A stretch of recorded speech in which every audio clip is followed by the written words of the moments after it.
über den ganzen Körper. Das afrikanische Juckfieber. Von da oben bis da runter. Und zwar fängt der Juckreiz überm Ohr an, geht dann weiter in den Nacken, in die Rückenpartie und immer weiter runter. Du bist gesund, Shorty. Jetzt hör mal auf, dich zu kratzen. Wieso? Kratze ich mich in letzter Zeit häufiger? Ja, dauernd. Dann hab ich das schon. Hör auf zu grinsen, ich bin krank. Ja, du bist total irre.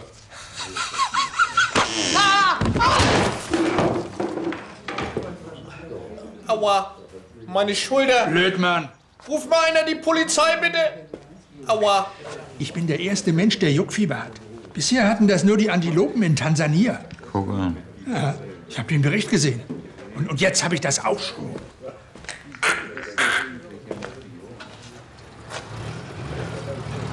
Was ist denn das für einer? In Klingensiel haben sie ihrem Bürgermeister ein Denkmal gebaut. Hier, die Büste des langjährigen Bürgermeisters Horst Rottensack wurde heute in den Stadtarkaden feierlich enthüllt. Wenn wir sowas mal in Büttenwader auch mal hätten. Willst du nicht mal aufstehen? Nee, muss ja hier liegen bleiben, bis die Polizei kommt. Die müssen den Fall erst mal aufnehmen. Also an mir liegt's nun wirklich nicht, wenn das hier nicht vorangeht. Machen Sie mal, Lütt und Lütt. In Büttenwader hat sich ja seit 50 Jahren, seitdem du im Amt bist, auch nichts verändert, Bürgermeister. Und du meckerst seit 50 Jahren, Brackelmann. Und das nervt mich seit 50 Jahren. Hier, das ist Ihr Test. Hab den pH-Wert in Ihrem Bier überprüft. Der Befund ist in Ordnung.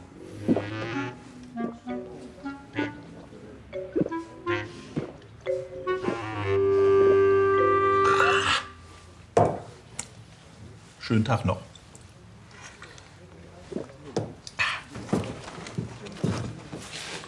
Moment mal, das muss ja wohl noch bezahlt werden. Die Untersuchung ist gebührenfrei. Tschüss. Hallo! Geld?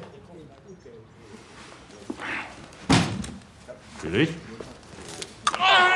Ja. Tut das weh? Mach mal den Mund auf. Na, komm, haben Sie Vertrauen. Ich bin Arzt. Arzt? So, Schnabel auf. Ja, noch ein bisschen mehr, hä? Kann man das nicht sehen? Man muss sofort operiert werden. Hier, halten Sie mal die Lampe.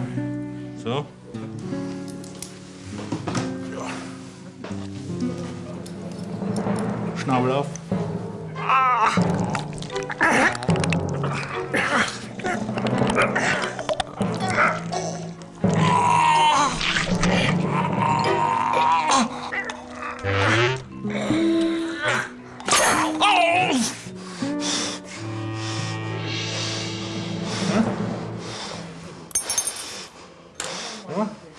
Das ist eine Spezialtinktur zur Wundheilung und Desinfektion. Einer mit. Nicht runterschlucken, nur spülen.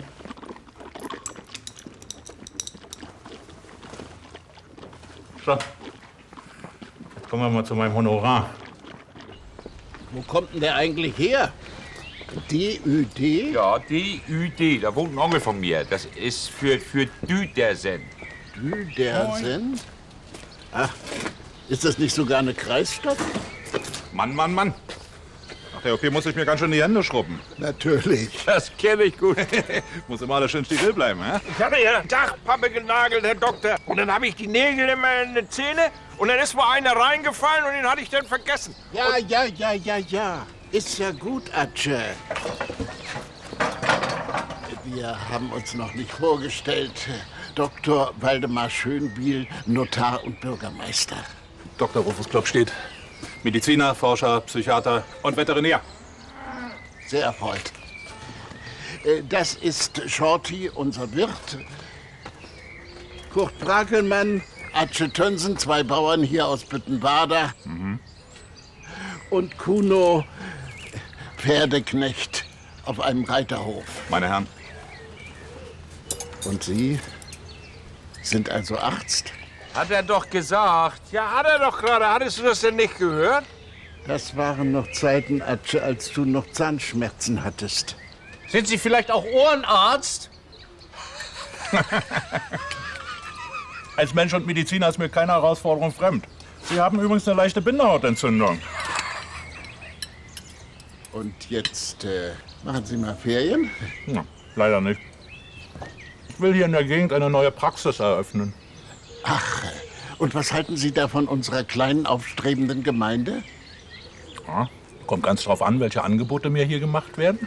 Ich habe da auch noch mal eine Frage, Herr Doktor. Shorty, bitte jetzt nicht. Ich habe so einen starken Juckreiz. Kann das vielleicht das afrikanische Juckfieber sein? Das ist ja wohl schon sehr verbreitet. Ja. Unter den Antilopen in Tansania. Sind Sie eine Antilope? Nein. Na, da bin ich ja froh, dass Sie mir die Antwort geben. Sonst hätte ich Ihnen ein starkes Mittel verschreiben müssen. Aber so genügt das hier. Reiben Sie sich damit 3-mal täglich vor den Mahlzeiten ein. Haben Sie ihm das nicht für seine Wunde gegeben? Ja, stimmt. Das ist eine Spezialtinktur. Die habe ich selbst entwickelt. Macht 20 €. 20? Nehmt er und ich nehme auch eine. Das ist unsere Chance. Wie lange hatten wir keinen Arzt in Büttenwader? 20 Jahre. Mit dem Mann können wir hier was aufbauen. Ja, und wenn er morgen wieder wegfährt? Nur die Ruhe, Brackelmann, das mache ich schon. Na, das will ich auch mal sehen, du. Dr. Klopstedt wird es hier an nichts fehlen. Deswegen musste ich dieses Gebräu kaufen? Das ist doch scheißegal. Wir brauchen den Mann. Er ist stolz auf diesen Fusel, also kaufen wir den Fusel und kriegen den Mann. Danke. Shorty, unser Gast hat ja gar nichts mehr zu trinken. Unser Gast? Lütt und Lütt?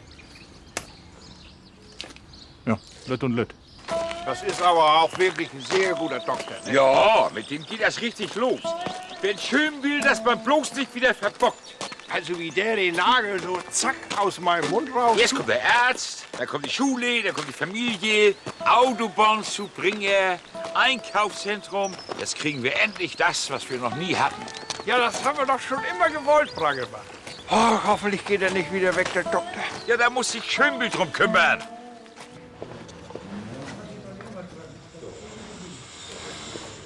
Komm mal. Mund auf. Zunge raus. 20 €. Tschüss.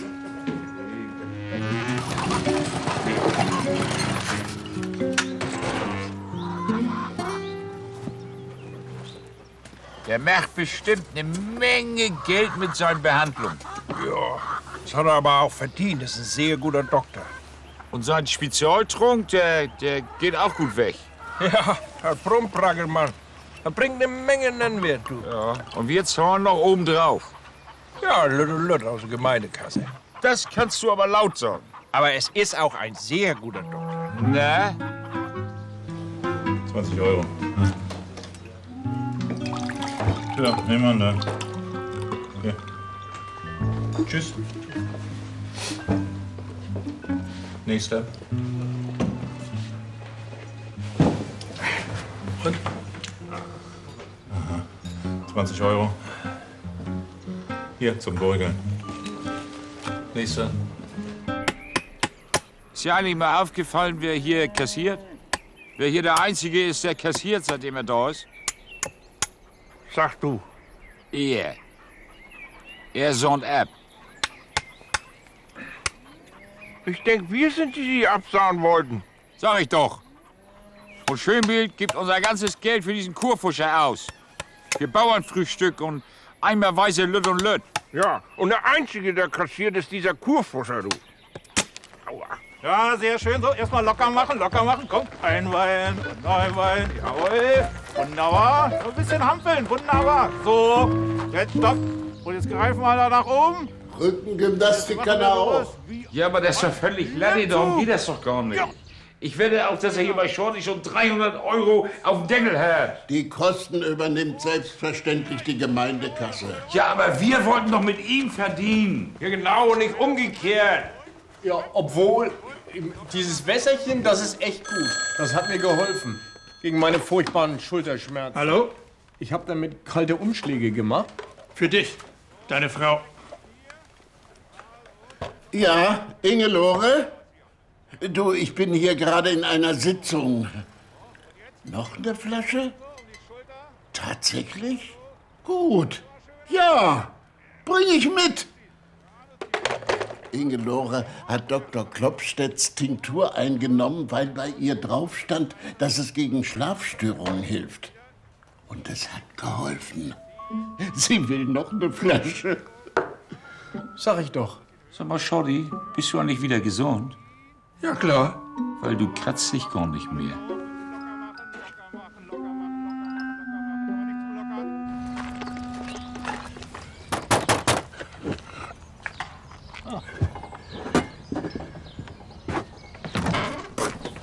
Moin. Herr Dr. Klopstedt, darf ich kurz stören? Willkommen.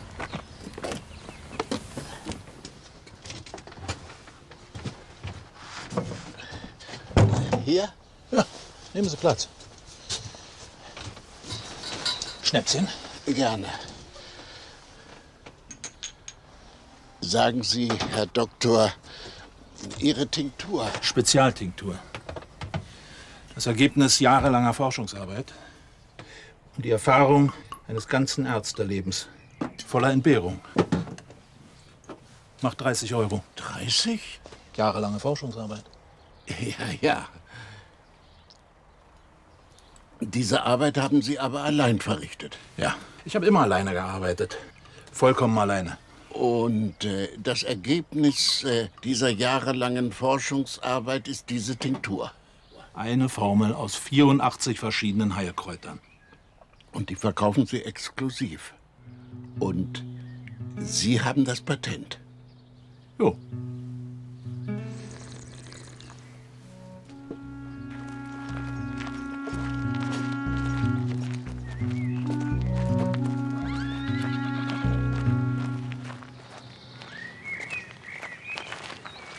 Er hat ja gesagt. Wir kriegen den Zuschlag für die Massenfertigung seiner Tinktur. Wir verkaufen weltweit. Wir bauen eine Fabrik. Wir kassieren Struktursubventionen. Subventionen. Endlich, das ist der Höhepunkt meiner politischen Laufbahn. Bergemann und die ist das wieder am Sanieren, ne? Sag mal, Bürgermeister, wenn wir hier bauen wollen, ne? Dann brauchst du ja auch Bauland. Ich habe auch Land, Bürgermeister, ohne Ende. Ich erwarte eure Angebote. Meine Herren, machen wir uns an die Arbeit. Mein Gott, den Mann hat uns der Himmel geschickt.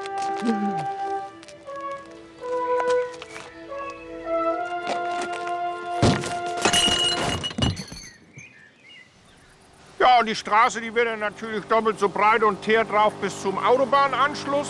Und dann hinten in der Bratrupper Lönne, da kommt dann der Binnenhafen hin und dann wird die Tinktur über die Wasserstraßen in alle Welt. Was bei Ihnen hier? Moin. Atsche verkauft sein Brachland an die Gemeinde. Was? Einfach so? Ja, wir müssen jetzt schnell handeln. Wir können nicht darauf warten, dass einzelne Gemeindemitglieder, die sich oft und gern mit Kritik an der politischen Führung hervorgetan haben, aus ihrem Dornröschenschlaf erwachen. Komm, Vorsicht mit den Sitzen. Ingelore hat ausgesaugt.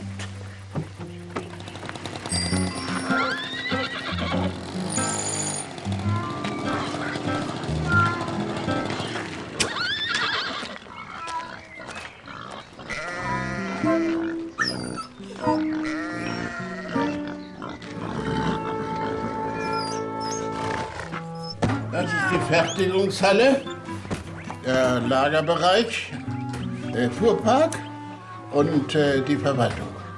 20 €. Sag ich mal bitte. Tschüss. Nächster. Entschuldigung. Entschuldigung. Kriegt man hier auch was zu trinken? Natürlich kriegt man hier auch was zu trinken. Ist doch eine Kneipe. Muss auch mal nachdenken, Kurt Brakelmann. Hast du schon gehört? Heinz ist seine Gelenkschmerzen los und Karl hat keine Probleme mehr mit dem Stuhldrang. Was? Er hat doch so Probleme mit dem Stuhldrang. Sag mal, gibt es hier noch andere Gespräche außer Stuhldrang und Krankheiten? Die Tinktur hat alle geheilt. Ja, vielleicht machst du mir hier mal eine Lütt- und Lütt-Tinktur. Bin ja so aktiv. Hast du auch von der Tinktur gehabt? Ich stelle meinen ganzen Hof um. Beetelang, Wegerich, Schafsgabe, Ringelblume. Beetelang. Ja, das gehört alles in eine Tinktur. Das wird gebraucht, Bragelmann. Ich bin ganz furchtbar aktiv, du.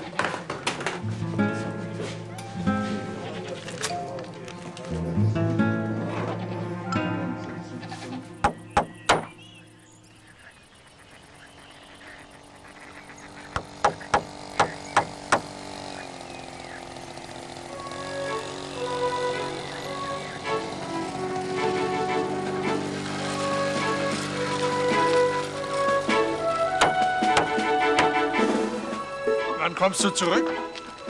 Naja, die Präsentation wird eine Stunde dauern, Diskussion danach, einmal Kiel und zurück. Ich denke, vorsichtig, so um 8 Uhr bin ich wieder da. Ein kreativer Kopf. Genau das, was hier immer gefehlt hat. Wo will er denn hin? Ich habe ihm die Erlaubnis erteilt, sein Lager am Dorfteich aufzuschlagen. Ist doch eine ganz andere Lebensqualität dort. Ja, natürlich. Also, Bürgermeister, alles klar? Ich bin bereit. Viel Glück.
Warte, halt!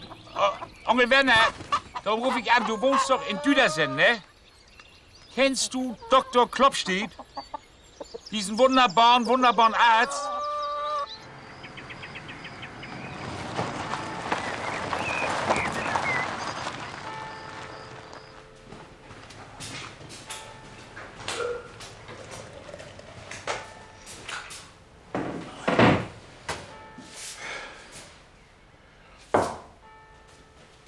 Und?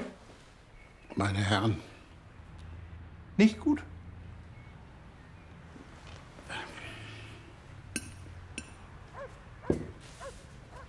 wir werden die Fabrik bauen. Büttenwader wird in neuer Pracht. Shorty, Lütt und Lütt für alle auf Gemeindekosten.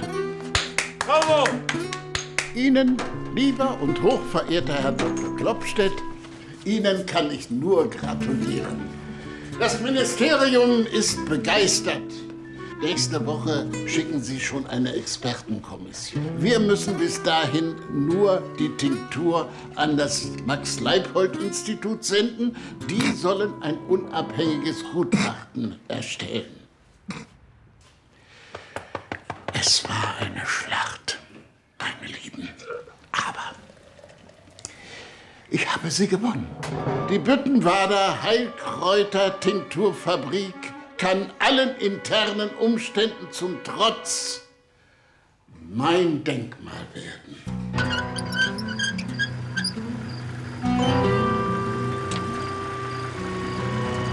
Entschuldigen Sie! Entschuldigen Sie! Würde es Ihnen vielleicht etwas ausmachen, ein paar Zentimeter beiseite zu fahren? Ja, würde mir. Sie mussten in Düdersen Ihre Praxis schließen, weil Sie in der Sprechstunde Blumenerde aus dem Baumarkt als Moorschläge für die Hautreinigung verkauft haben. Ja. Überraschenderweise war die Wirkung gar nicht so schlecht. Kauft ihr euch? Gin Wodka.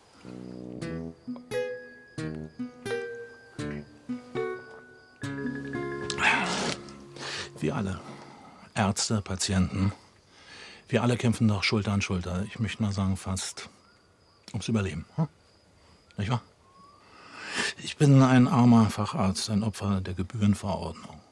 Und als ich in Ihr kleines, wunderschönes Dorf kam, habe ich zum ersten Mal nach langem Heimat gespürt.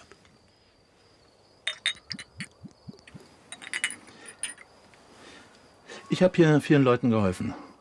Leuten, Tieren, ich mache da keinen Unterschied. Und wenn meine Tinktur an dieses Max-Seipold-Institut geschickt wird, ja, bin ich geliefert.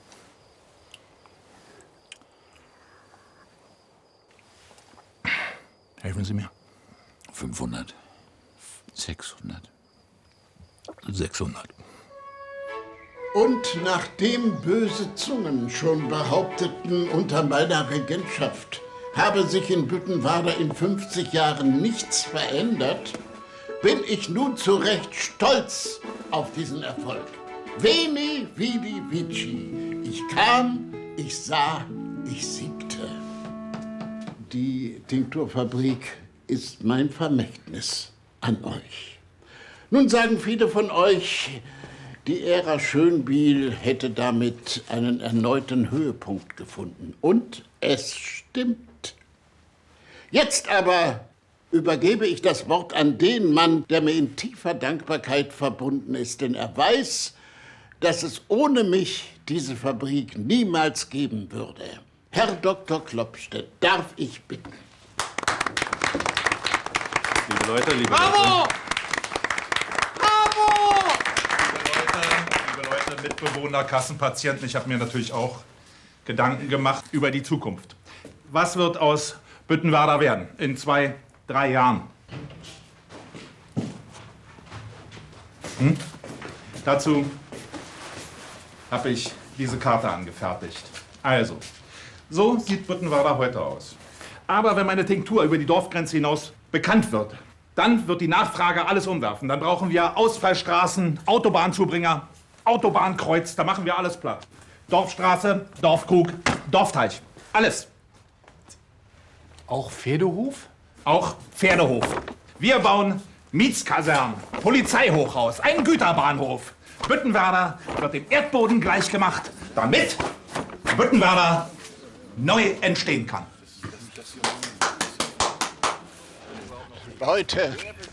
Leute, denkt doch auch mal an die Zukunft. Was ist gegen Mietskasernen zu sagen? 4-spurige Straßen sind doch toll. Und so ein Flugplatz, das ist doch auch was Feines. Da gehen die Kinder am Wochenende gern mal hin und gucken. Ich dachte, die Leute freuen sich. Ja, das habe ich ja auch gedacht, aber... Au! Oh, so ein blöder Kerl. Ja, es geht schon, danke. Naja, Sie können die Mentalität der Leute hier nicht kennen. Ich mache Ihnen das nicht zum Vorwurf. Aber ich sage Ihnen, hier Bürgermeister zu sein, das ist ein richtiger Scheißjob.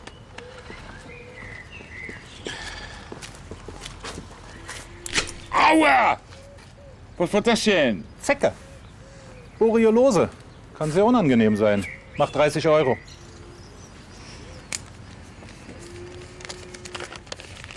Vermute, für die restlichen 570 findet sich auch noch was bei mir, wa? Machen Sie keine Sorgen. Ich bin Arzt, ich weiß, was ich tue. Vielen Dank. Wissen Sie, ich sage immer, wenn Sie heutzutage als Arzt überleben wollen, dann sind Sie doch sehr auf die Solidargemeinschaft angewiesen. Ist es nicht so?